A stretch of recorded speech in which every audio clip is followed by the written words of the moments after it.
Good evening and welcome to the Feynman Factor. This evening I have the pleasure of speaking with Ben Whybrow, who is having an afternoon in Cambridgeshire. Is that right? That is spot on. It's just 20 plus midday right here.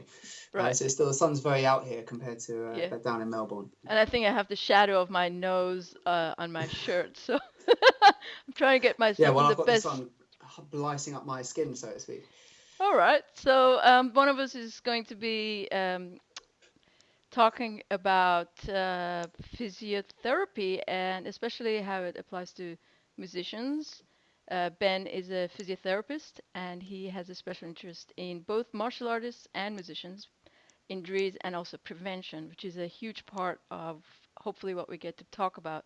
Not just what happens when things go wrong, but how to keep the mechanisms evolving and working well or better. Spot on. Yeah. Welcome.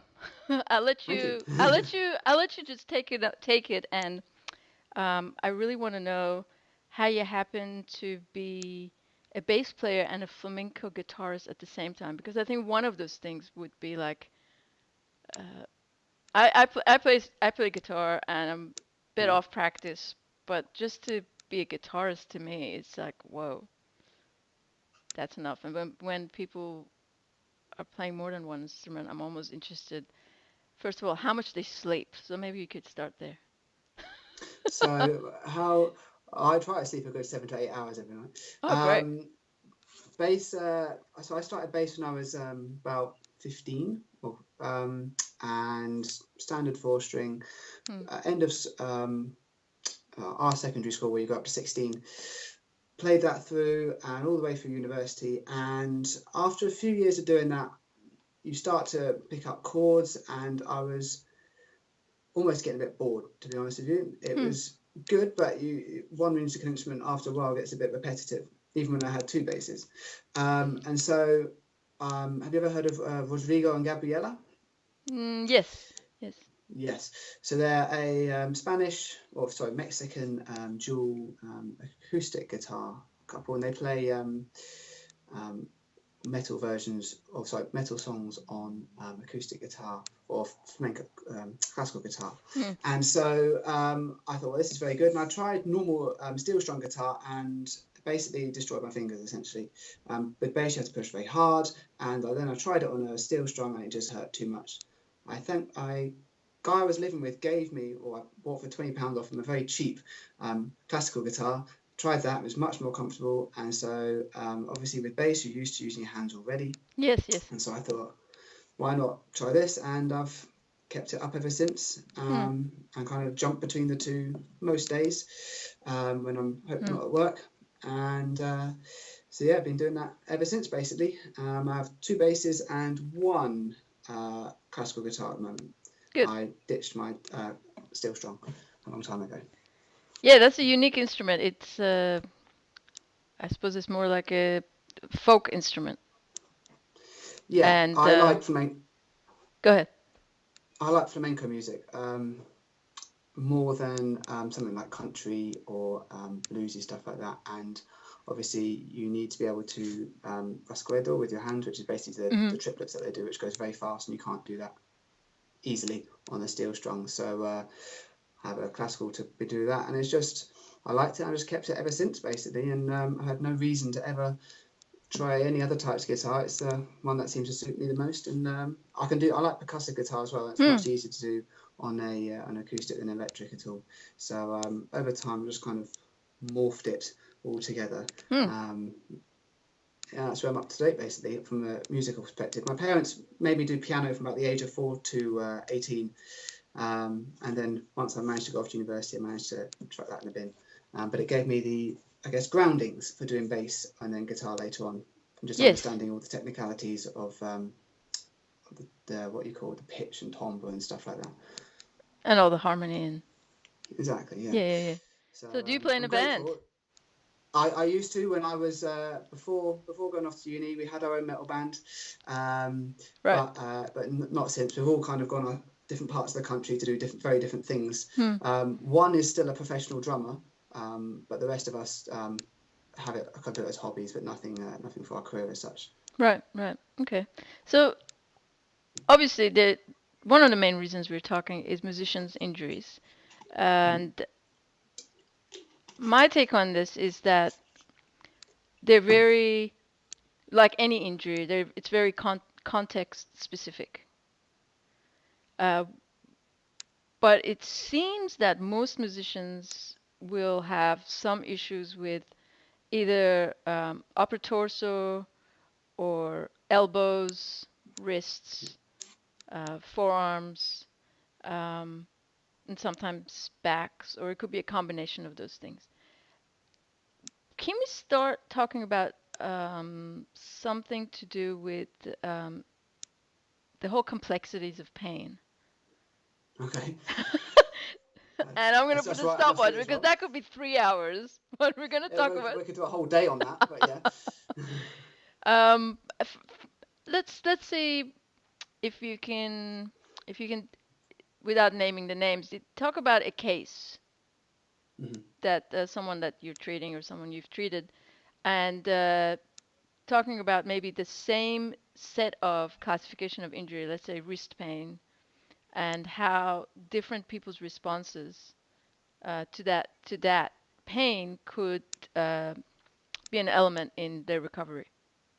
Sure. If that makes sense. Yeah, but it makes clear sense. So responses to an injury, I mean, most common one we get with persistent pain is usually low back pain. Yeah, yeah, So right. you get very variable responses to how people go about their back pain.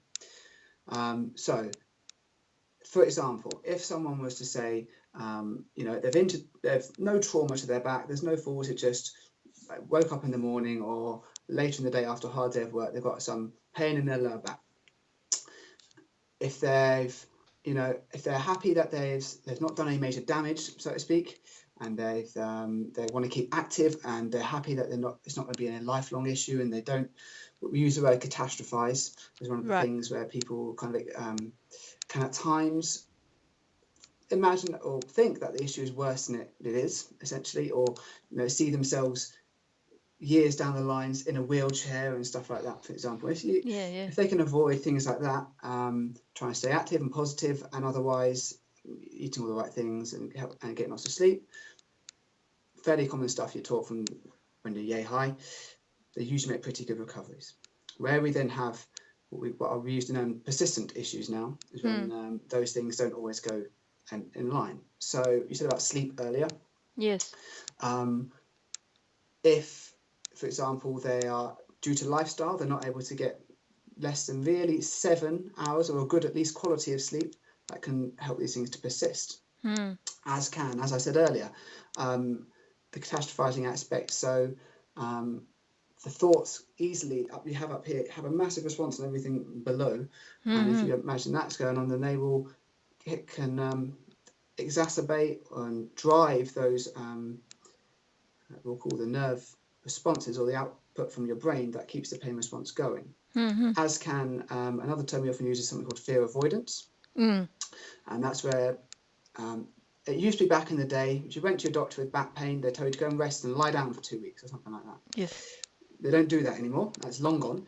And essentially, you want people to keep moving as much as possible. When you don't move, all of your little microscopic nerves, that imagine them like little security guards. If anyone's watched Despicable Me, imagine them like little minions around your body. Yes. If you don't go in after there's been some form of irritation or injury that's caused the pain, if you don't keep trying to move and gently challenge those guys, they'll remain quite hyperactive. Yes. As with that, as that goes on, your brain's response to that is anything beyond just lying down, but will automatically emit a pain response to go with it. So that's kind of a going part with the trying to stay active aspect of it. Obviously, there's people's past histories and what they've had previously. If they've had a good history of back pain whereby they've had a few irritations and Hmm. it generally went okay after a few days, they're more likely to go, oh, okay, I'll be fine. If they've had an experience where, let's say, some of those things I've just discussed have occurred and they've then been unable to work for several weeks and it's had major detrimental effect on their life, the past experience of that can have an effect on that too, even if they're not directly related. Hmm. other people, not just family members, but healthcare people at times. We try to be helpful, but sometimes we can be not helpful, and can have something called the iatrogenic effect, where you go to your healthcare person, whoever it is, and let's say they say, oh yes, you bulged your disc and you might well need to have spinal surgery, and someone gets that yeah, someone gets that in their head and they think, well, I can't do anything. If I've got to have spinal surgery, I've got to lie down and can't move. And Yes. obviously, disc bulges are actually very common in the society, and a lot of people who don't have pain, and it's not correlated with severity of pain either. So I guess we should also elaborate that there is no direct correlation in non-traumatic cases, or even some trauma cases as well, between tissue damage and pain. So, Yes. This is for why we're talking about it. I think we should probably keep talking about it for 3 hours because it can be so so for example, complex. a paper cut hurts like hell, Mm-hmm. but all you've done is cut your finger. There's no major damage there. On the flip side, people can have soldiers in the battlefield, for example, can have their legs blown off and not have any pain at all. It is, yes, that's in a stress dependent and situational, but in a long-term perspective, as I said, there's a variety of studies out there where we've MRI scanned lots of pain-free people, and find all sorts of findings in whatever joint you're looking at for a back. Let's say, say about disc bulges or prolapses or whatever fancy term they want to use, as well as these age-related changes we all get. We try not to say degeneration anymore. It makes it sound a lot Oh, worse than that's it good. actually is. That's good. So we try to say age-related changes now. Wow. That's great. And it's, these things, yes, they increase with age, but if you think of it a different way, your car does not look as good as it did at 100,000 miles as it did at 1,000 miles. Sure. It still works as well. Yeah. In old school churches, you have some very old looking and battered doors, but they still look perfectly well, while people can move into new build homes, for example, and have the door looks beautiful, but it doesn't open, or the handle falls off, or something like that. That's a great analogy. Thank you. So essentially, yeah, if then someone has the image of, well, if I've been told that I've got this bulge, and well, that can't have been like that previously, and then, well, I can't do anything until I get this sorted out, basically. And that's why there's such a big relationship between mental health and physical health. And why our pain clinics around the world are getting much more utilised and much more busy. As this kind of 21st century is going on, we have increasing rates of depression, stress, anxiety, all other stuff. And along with that, we're getting increased risk of physical issues as well that go with it. And we're trying in this country, they're trying to do a better job of trying to merge the two together from a physical and a mental health perspective. I'm quite lucky where I am. We can refer to a psychology service across the road from us. Yes. And we have, in the pain clinics, I know they're basically like an if all else fails option. They have a kind of a collective group of physios and doctors and psychologists and whoever else there, if needed. It's just trying to, we said from a prevention perspective, if almost we could get the message out, if it's at school, if it's ahead of time, who knows where, it's going to take years for this to kick in and for the word to spread. Because there's lots of, people who still think the other way, so to speak, and haven't been told these kind of things. Yes, yes. If we can try and challenge these things, and yeah, that can, if anything, if people are aware of these things now, if they have this pain, then again, however many years down the line, they can ideally think, okay, it's going to be okay. I know I should keep moving. If I need pain relief, I can take it. If not, I'll be okay. I can do X, Y, Z to help make it better, and all being well, they should be okay. The biggest risk factors for persistent pains are not how old you are, how fit you are, how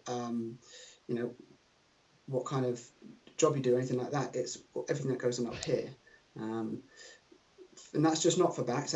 We've done it for shoulders and other joints as well. Yes. The more stressors, and I'll use that word, you have going on, the more likely it is that your pain will persist, regardless of your physical other state, so to speak. Yeah, I mean, what you say makes perfect sense to me, and also I've been reading on some of the research that's come out, especially about the non-correlation between the amount of damage that's seen through an MRI and the pain that in any individual may report. So there's not necessarily always a correlation.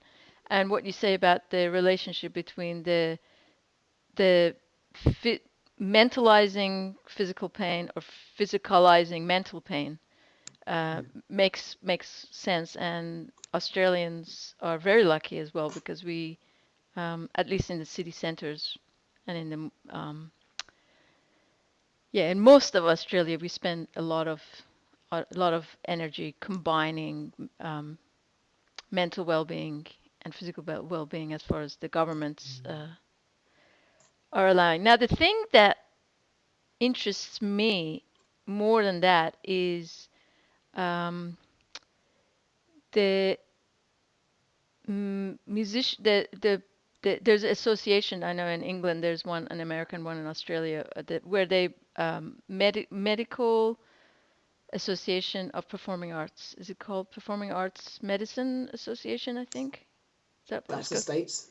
Huh? That's the Uh, American one? Yeah. yeah, the UK has the British Association of Performing Arts Medicine, and you have ASPA, which is Australian Society of Performing Arts Health. I'm going to take a punt on it, and it's ASPAH. And I don't you know the exact win the 100 pound.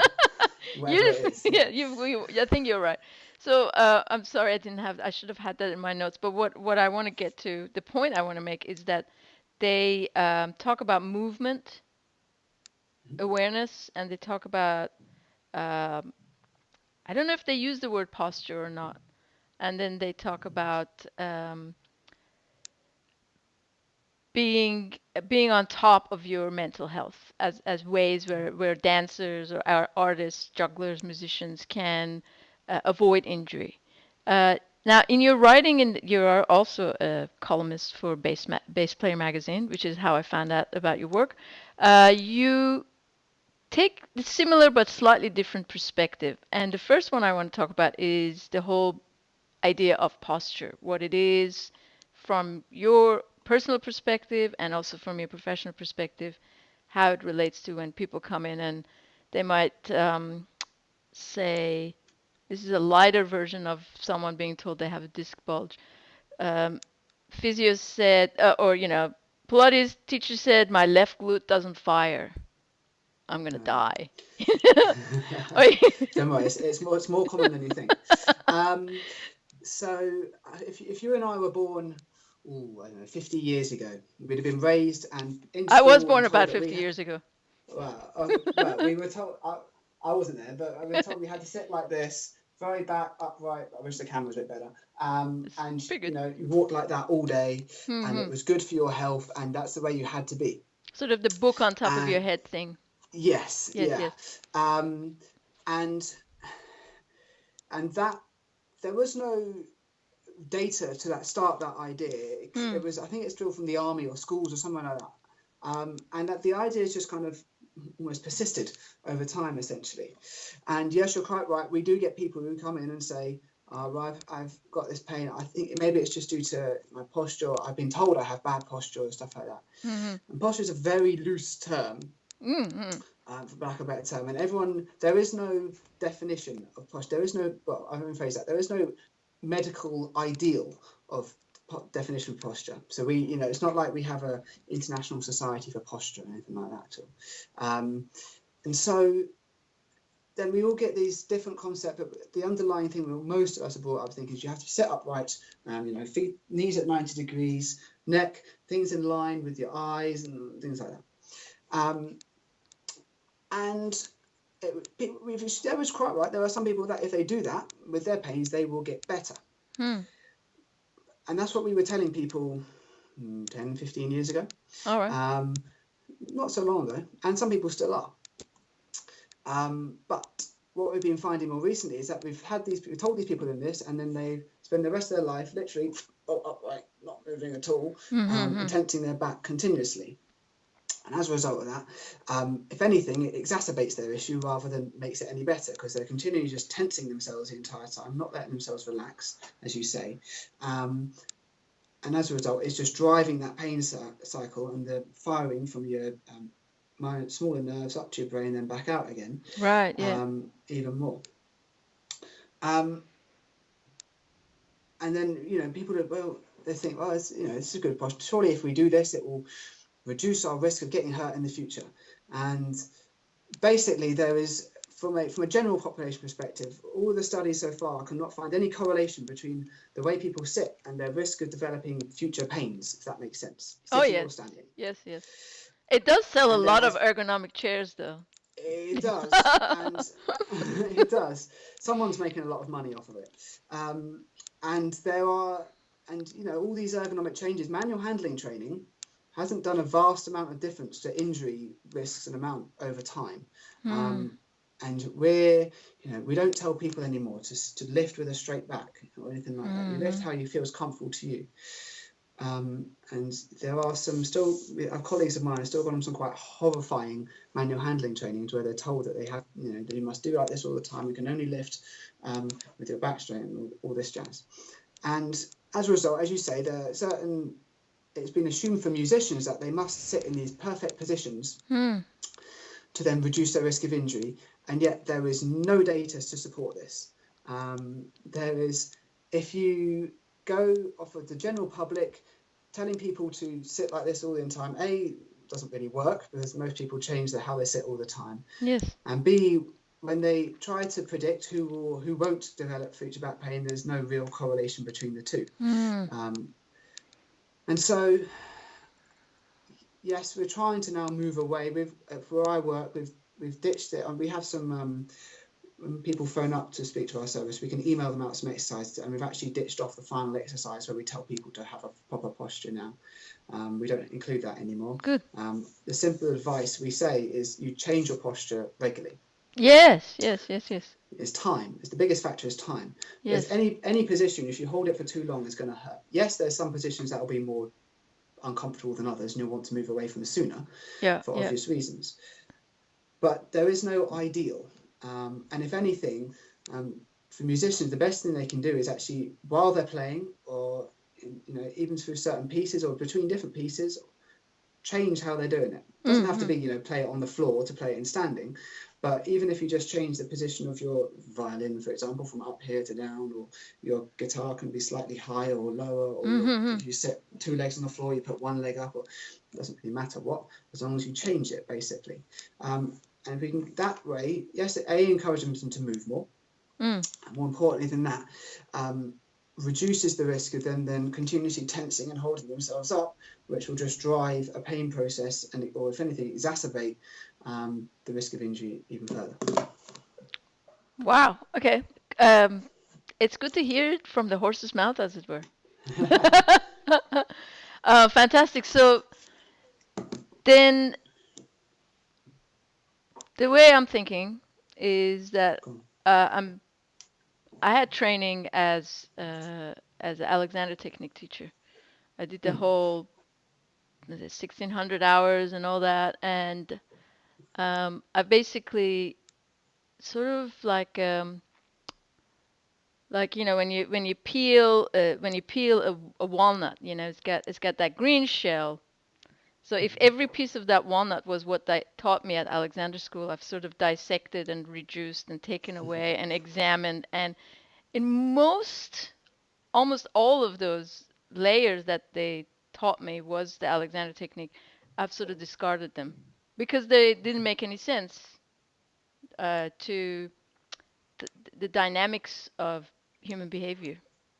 mm, It's just like sitting up in one posture as a sort of a occupational therapist's way of, you know, putting out a sort of public safety message.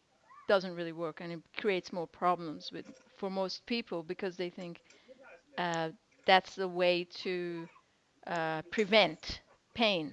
So they'll just sort of stay in that one position all the time.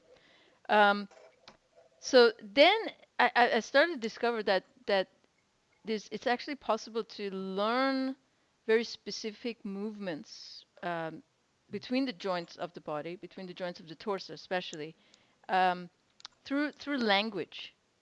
And then I okay. started to take a new perspective of Alexander's work, Mm. which for the most part is guised as Alexander technique because it relates to increasing the breathing capacity. Mm. So a work that can be very useful for singers, but also how to relate a, a language, a linguistic system to body awareness in a very, very, very, very simple way. So the exercises that I would teach someone who would want to learn this would be um, would be very specific to bring eccentric contraction, especially to the muscles of the torso. So that it's a wrong word, contraction. It's actually the lengthening in the muscle fibers. Um, and it's a 3 second exercise that brings awareness of movement, but they don't have to stay there. It gives them uh, more freedom of movement in a system, the human behavior system that's actually extremely varied. It's extremely variable. It really makes sense as far as I've never done judo, but I could imagine that it makes a lot of sense to judo because you never know what's going to happen next. Correct. And actually, for certain athletes, we find that the more variable and variety of positions or things that they can do for trying to not just for rehab them from injuries, but it helps them if they can have more variability in what they can do. Obviously, it makes it easier to rehab, but also from a injury. We don't use the word prevention anymore. We use the word Mm, reducing risk because you can't reducing prevent risk. all injuries. That's true. You just reduce the risk of it. Yeah. So for reducing their risk of injuries, yes, if they can have more variability in how they can move, more I don't use flexibility because flexibility makes it sound like how far you can reach or how Mm, hamstring ties and stuff like that. But just I guess the more variability to reactions, I guess is the better word I want to use. mm, Then they can that makes it much easier for them to then adapt to whatever's put in front of them, and mm, so in return would then reduce their risk of them getting hurt from whatever happens. You could use the same thing for musicians as well. No concert is the same. There'll always be some variables that you can't control, and if you have the like you say, variety of positions to adapt to that, it makes it a lot easier, and then your body has the capacity to handle it compared to if you don't challenge yourself so much. exactly. Yeah. Yeah. I mean, the the way I think of it is I have a little uh, gentleman who I teach who teaches us martial arts, and he's had a very varied experience with martial arts.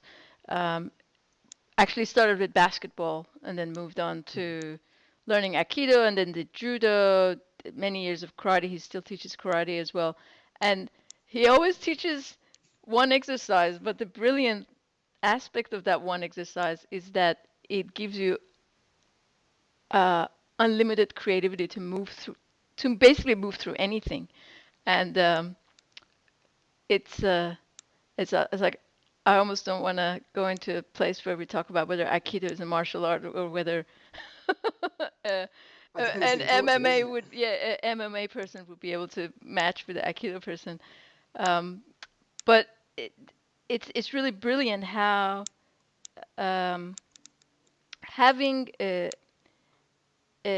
an ability to focus on lines of movement can seem really, really rigid if you're just observing. It's like, what are they doing? They're just it almost looks like they're doing the same exercise again.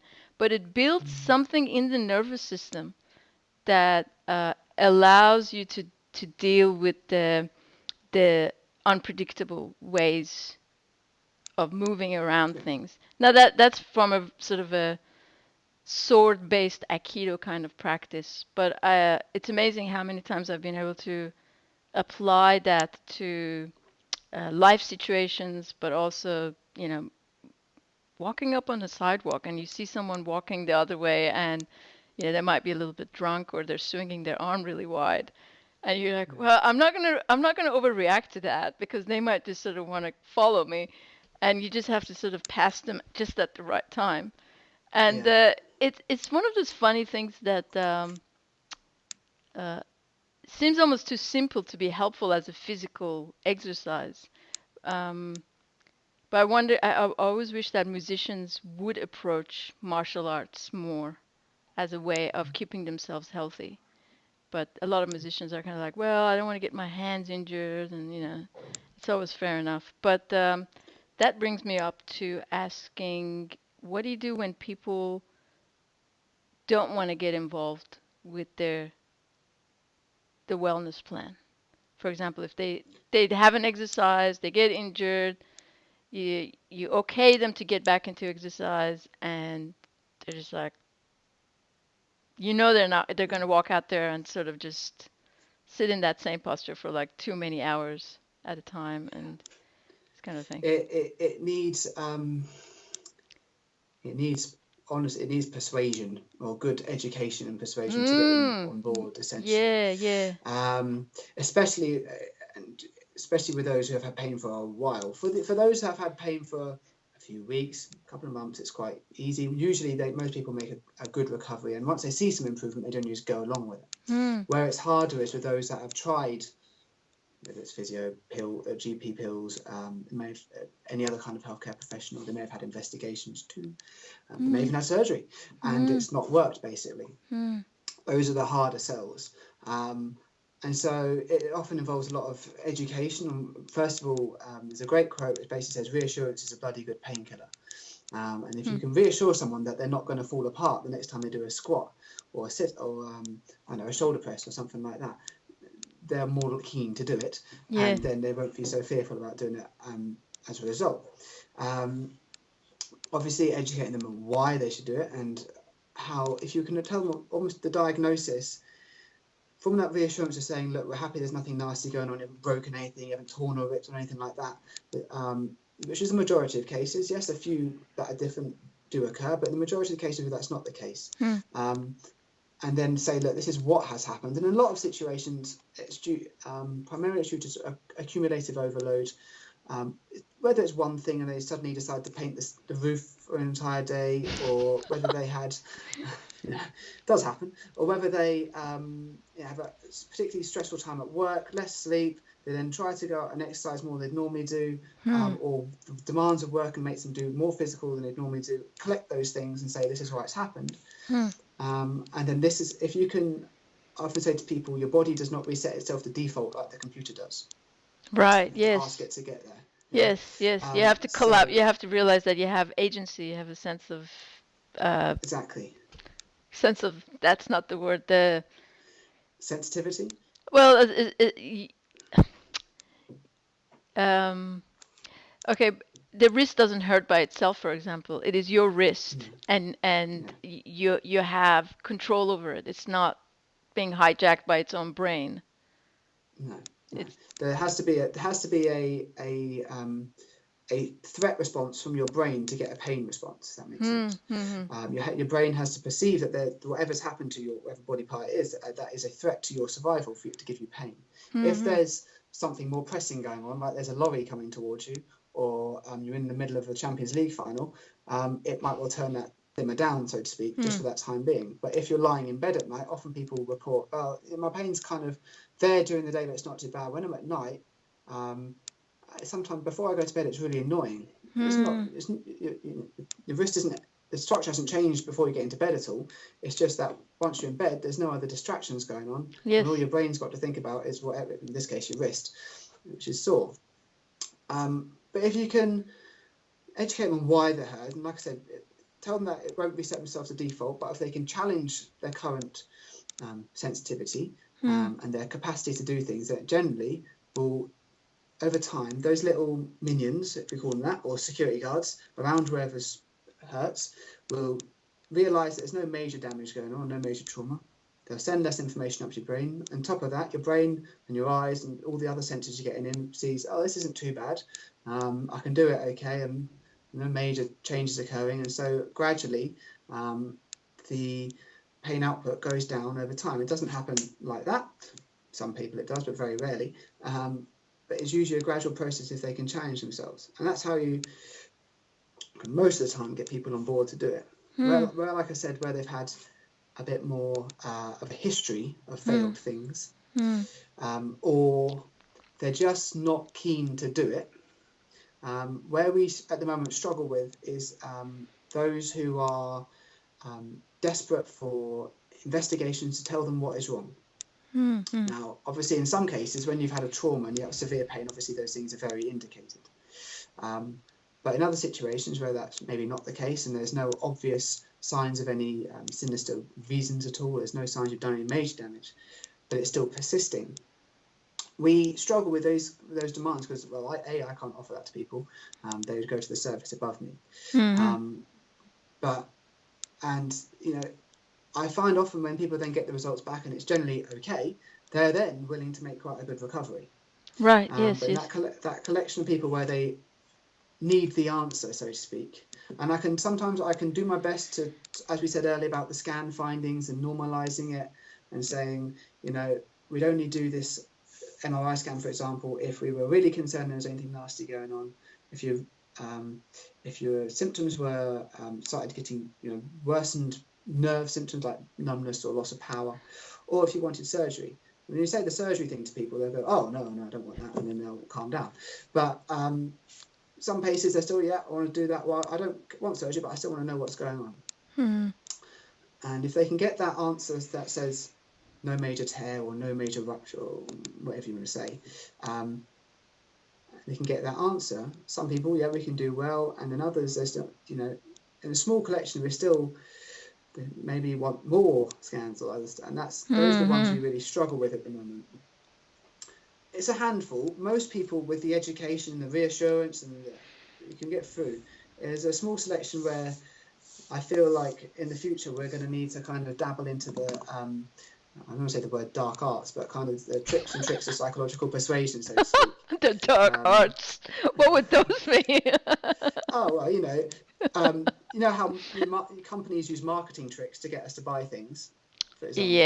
Yes. Things like that to get people on board to do more, to do whatever we want. Yes. To do more exercise or get more sleep or take less pills or anything like that, just so they can help the recovery in the long term. Maybe that's where it's going in the next few years. We'll see. But I think if we can generally educate and reassure most people, you're able to get on board. Well, that's promising, especially as you were mentioning in another podcast that you have with musicians, especially. There's not always the access. There's not always the finances. There's not always the awareness from the practitioners as far as musician specific physical how do I say concerns or problems or pain. And is I know that you write wonderfully about general things that are so important, like sleep, like trying to maintain mental well-being. Uh, what are you reading about right now? What's it? Give us a hint of your next article. Next well, let's see. So one. What are you that's obsessed just gone out, with, Ben? What are you obsessed with? Well, I do like my persistent pain, which we've blabbed on quite a lot for. So that's what I really like. For the future stuff, we've done a couple on back pain. So the back pain 1 came out last month, and 2 is out right now.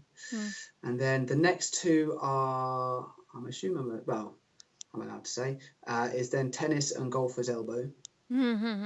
Separately, which are generally quite. It seems like a couple of things that have been over the years over medicalized, but actually are generally quite straightforward to get better.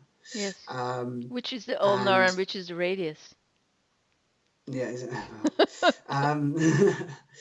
If you just think thumb radius, you got yes, of course. And then after that, a article on head banging and whether it's really detrimental or not.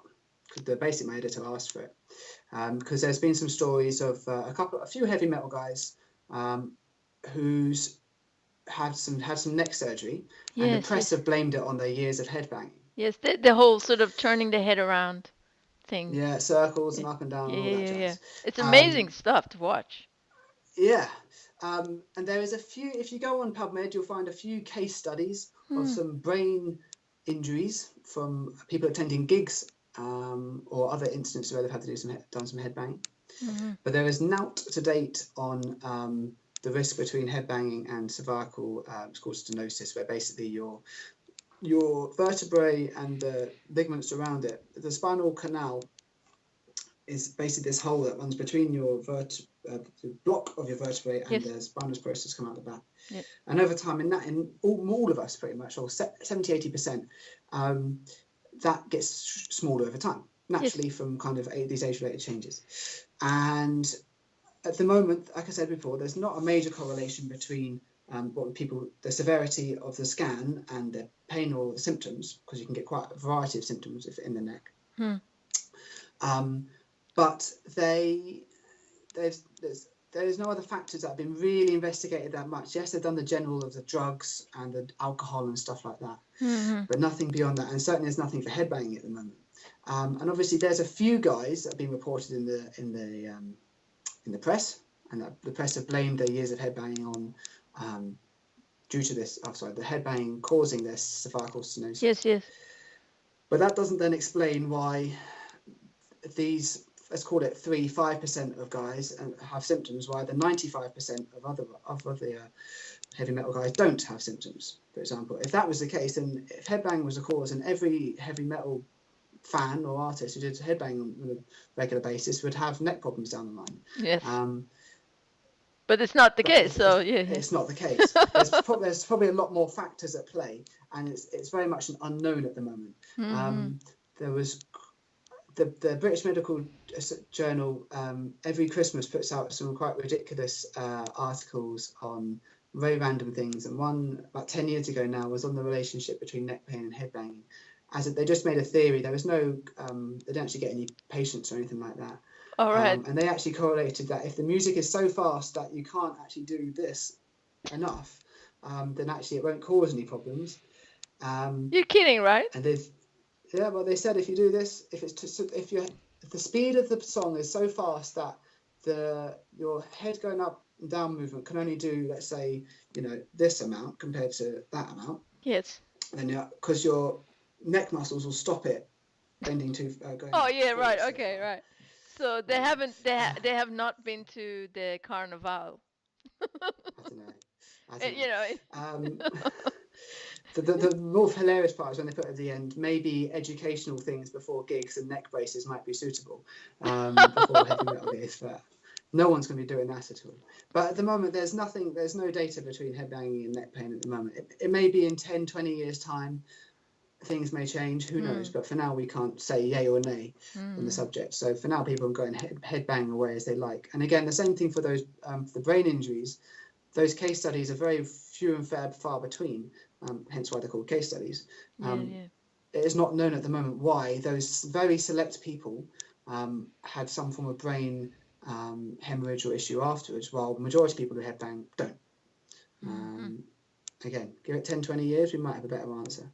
And that's where we're up to at the moment. That's going to be in like 3 months' time. So if we are in June today, that comes out in September. Wow. I think, for the UK. That's. It is international magazine. Yes. So you could get it in Australia. My husband actually was in that issue. That's why we got it. Okay. Yes. So he was one of the people whose CD was written up. I'm just gonna look at my question list because I didn't think we'd talk about headbanging, and I'm really glad that we did because I think it wasn't on my list of things, although I love Metallica. So do I. So there's this thing called stress that people have catastrophized about, and continue to catastrophize about in everything from whether you're parenting and that's your stress, or whether you're a teacher and that's your stress, and managing your stress. Personally, maybe I should go off the record on this. I'm kind of almost, I get stressed when people give advice about reducing stress. It's like, wait, it's part of life. Maybe I can gain something out of it. Is it really as as detrimental a factor to musicians' health from your clinical practice or from your research? The hard part of this is that stress affects people in different ways. So what you Exactly. will call stress, Yes. I might not call stress, and what someone else might call lots of stress, another person might call day-to-day activities. So Against its context. stress, When it's context and what individual, subjective, specific, I guess. yeah, yeah. And in the short term, stress is great. If you're very nervous for an event, for example, stress, if anything, can help you perform better. If you, like I said about the pain, if you've just rolled your ankle in the middle of the street, but then a lorry's coming towards you, that stress will make you get up and go and turn off that, not turn off, but reduce the amount of pain output you get from your brain. From a pain perspective, where we have the bigger problems is in the persistent stress. And again, it's like I say, it's going to be very individual. And I often will simply ask someone, do you feel significantly stressed, or is there a lot of stress in your life at the moment? And like I say, I could have some people that could just be having what you or I would think would be a fairly easy day, and they could be very stressed out from it. And likewise, you and I could be having a very stressful day for us, and it could be very easy for someone else. And if that person themselves feels stressed, then that can drive not just pain, but a lot of other healthcare issues as well, be it from heart to bowels to legs to cancers even. And we know there's a big relationship, like I said, between mental and physical health. I guess, as we say, it's just going to come down to whether that person themselves is they're handling this whatever's going on in life, or if they're not, and as a result that could then be driving whatever healthcare issues they've got, or could increase their risk of future issues down the line. So I mean, obviously it's definitely something to pay attention to, but when it's just in health magazines or in a newspaper and take this or take that to reduce your stress. I mean, it's a pretty random set of advice. It's very sort of as I said, it almost makes me feel more stressed when I read about how important it is to reduce stress. It's like, wait a minute, different days for the same person, you can have different thresholds of what you can deal with. So I suppose it's important if someone is taking up the profession, or even they're semi-professional as a musician, it's important for them to realize that the stresses are going to be there, whether it will cause the pain or be something that is going to make the pain worse. It's really hard to say. It's not definitives. So yeah. It's interesting. Yeah. Go ahead. For musicians, it's never like being an athlete or other high stressful jobs, surgeons. Unless you're having a day off, it can be the performance will get you nervous and as a result slightly stressed. I think it's more down to how that person handles what's put in front of them in life, as well as what's happened previously in life to a degree. And if you can handle it well and they can manage the demands, great. If not, and it's more when you have the persistent stress, day in, day out, that is either not changing or deteriorating or getting worse. That's when the risk of exacerbating current issues or increasing the risk of future issues will come about. Any advice for the touring musician? So, what we said about sleep. Yes, we talked about sleep. Which isn't easy. That you can't. Quality of sleep is more important than quantity. But generally, we want people to aim. The suggestion is aim for at least 7 hours. Nutrition to go with that. So, I'm not a dietitian by all means, but it's common sense stuff like a good amount of fruit and veg, lots of water. The common sense things that we're all brought up taught should be common sense for a reason. Yes. because they will keep your body much healthier than, say, McDonald's or Burger King every night, Mm. or lots of sugary Refined and foods or something like that. refined. Yeah, yeah. Mm. Um, some athletes these days, if they're going to be away from for home for, say, a week, will actually make their lunch, their healthy lunch, or a salad or whatever it is, and then take it with them wherever they go and travel. Mm. Ideally, the musicians could do the same, Mm-hmm. if they have the ability to do it, so to speak. Mm. Nutrition, sleep, exercise. Not, I'm not talking, go and exercise till you're blowing your ears out and you're unable to barely walk and stuff like that, because Mm. you still got to perform the rest later in the night or that day. Even if it's just, as you say, some Pilates on the bus, or going for a run or a bike ride, or doing some weights near the gym nearby. It's going to be individual dependent for what's going to be best, but something is better than nothing, so to Mm. speak. Mm-hmm. Um, Mental health to a degree, we said. Some bands are even taking Metallica apparently have a psychologist that travels with them. Wow. That's what I thought as well. That, We just and don't know what's in there. we don't know. Anything else from a touring perspective? There is, it depends if you're flying, Mm. trying to make sure that you're not, whether you're landing in, say you've left daytime and a landing daytime, so you would be your nighttime wherever you've flown from or to, or the other way around. Mm. Trying to make sure that you can ideally sync up with the country that you're in Yes. reasonably swiftly. Yes. Again, it's common sense stuff basically. There is no magic gadget that I'm going to suggest or anything like that. No magic pill or things that they can do. But it's just we've gone. I feel like we've gone through that phase over the past 10, 20 years in medicine, whereby we've tried to have lots of small things that might have small effects, but actually the big things that we kind of ignored, and now we're coming back round, so to speak, and trying to Mm-hmm. encourage more of exercise and sleep and healthy eating and stuff like that. And that is generally what, and the stress and all that jazz, and that is generally what will help people get better in the long term, not just a spiky ball or a foam roll or anything like that.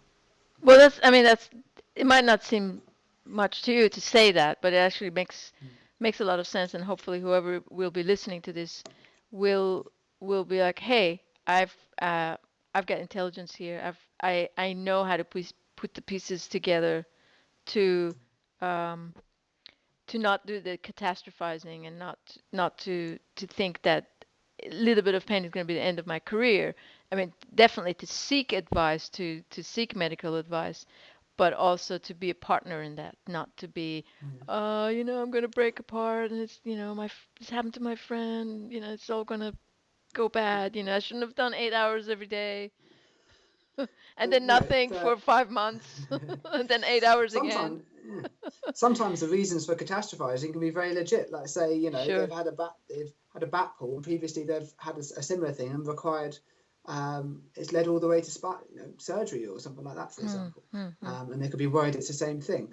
Of But if you've course, yeah. got all the signs in front of you, that then if they come to see any medical person, puts it in front of them, yeah, there's nothing obviously nasty going on, or nothing that's going to need anything invasive massively, and it should be able to get better with time, providing you can challenge it. And that's the right way to go. And go to a medical person when you feel it's appropriate. If you develop a wrist pain after 2 hours, you don't need to rush off to A&E or call up someone to say, I've got this pain, what do I do? Most things get better with time. Yes. And not in a short time.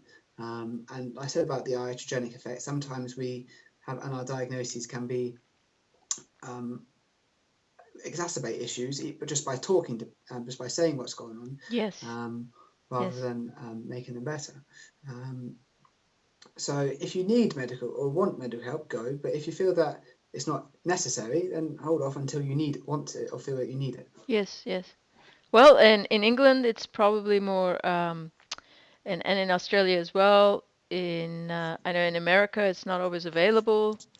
to everyone. And well, yeah, that's another issue. But I think it's. I had one more question, and you Mm. may not, you might want to pass on this because it could be just outside of your thing. But have you ever come in contact with yoga injuries? Yoga injuries Injuries from from either doing yoga, you mean? from doing yoga. For example, too many, downward dogs, or overstretching. All of a sudden, someone gets like, "Oh wow, this is what I've been missing all my life," and then they just like, go hot yoga twice a day for 6 weeks, and then something bad Yeah. happens and they can't move. I I've seen a few cases. You have, It's okay. not a it's not a regular occurrence, All right, by all okay. means.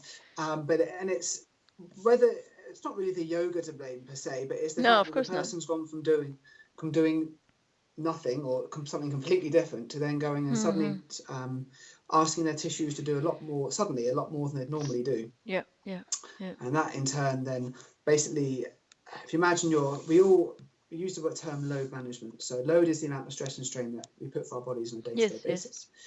And above that, if you imagine it's kind of a wiggly line up and down, and above that you have a dotted line of your capacity to how much your body can handle, and that's all very different from you to I to anyone else in the world.